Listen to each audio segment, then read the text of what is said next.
నీ చిరునవ్వు పచ్చదనమే ఎదకు సంవతం చెలిమే ఎదకు సంవతం చెలిమే ఎదకు సంవతం చెలిమే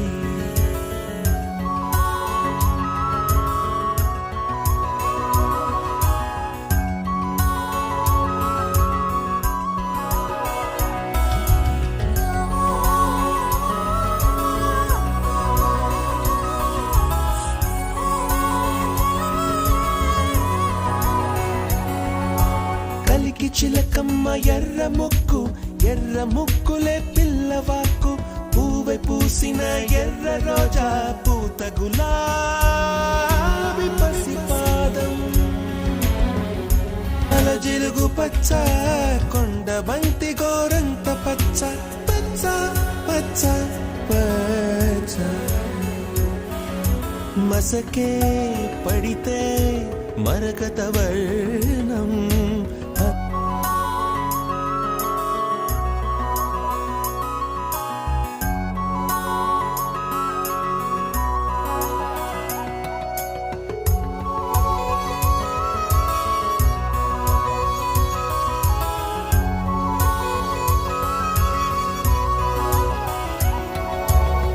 చందనమే పచ్చదనమే తొలి తొలి వలపే పచ్చదనమే పచ్చిక నవ్వుల పచ్చదనమే ఎదకు సంవతం చెలి ఎదకు సంవతం చెలి చందనమే పచ్చదనమే ఎదిగే పరువం పచ్చదనమే నీ చిరునవ్వు పచ్చదనమే ఎదకు సంవతం చెలిమే ఎదకు సంవతం చెలిమే ఎదకు సంవతం చెలిమే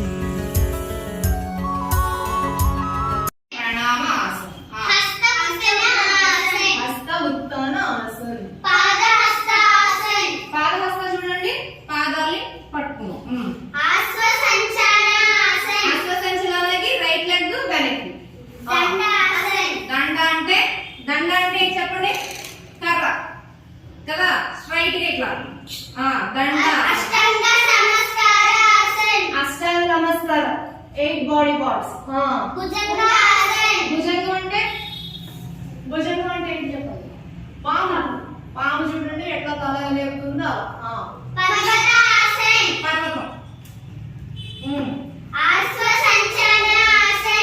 సంచలనం మళ్ళీ గుర్రం అంటే రైట్ లెగ్ ముందు తీసుకొస్తున్నాం పాదహస్త అంటే ఇంకొక కాలు కూడా పక్కన పెట్టేసాం హస్త ఉత్తాన అంటే మళ్ళీ హస్తాలు రెండు వెనక్కి ప్రణామం కంప్లీట్ అయిపోయినా 12 ఓకేనా గిఫ్ట్ ఉంటుంది నాన్న గేమ్ రూల్ అర్థమైందా మీకు సూది దారం ఇచ్చాం కదా దాన్ని మేము స్టార్ట్ అన్నప్పుడు స్టార్ట్ చేసి ఆ సూదిలోకి ఆ దారం త్వరగా ఎక్కించాలి ఎవరైతే ఫాస్ట్గా ఎక్కిస్తారో ఛాలెంజ్ మాట 1 minute time okay start or నాయనో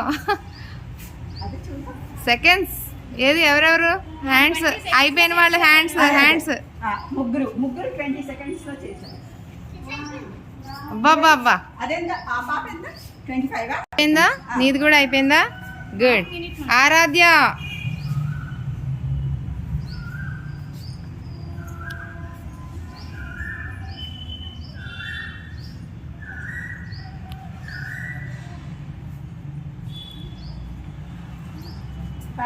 హెల్ప్ చేయకూడదు Learn English is the first to get excellent reading skills because we can learn English very quickly by reading what's given in your textbook, or you can do it also in other books. By reading, you can understand how to form sentences with verbs, pronouns, etc. And with all this information, we can do a lot. And now we can actually improve our speaking skills. So to learn it, firstly, you need to improve your reading skills. Because if you read a lot of books, then you can get a lot of information information, knowledge, and most importantly, how to form and speak English. Also, to improve your audience interest in your speech, you can use things like eye contact, body language, and reacting to your own speech, like giving expressions. Like if you're telling something sad, you should put a sad and gloomy face. But if you're telling something happy, surprising, and delightful, you should put an happy face to make the audience more indulged in your speech. So, okay, now I want to give an example for all that I have done and told to you, and I will choose here. So, your question for today is, what did you have for breakfast? I ate it. You ate it. Excellent. Now, could you describe me the experience and taste that you had eating idli? It is very delicious. So, there are a few things that I have told you that you have missed. Firstly, you have maintained eye contact, which is very good. But secondly, your voice was just a little low. You can go deep voice or you can go high pitch because there will go, that's why you can go high pitch. So that's why. And secondly, you can also use body language. Like, I had a super breakfast. Like that, you can use body language to indulge the audience in your speech. Okay? Now see. I had a breakfast which was super, and that it was idli. You have to tell like that, okay? Once rehearse it again to me. I ate idli. It was very delicious. So what you did was, I ate idli.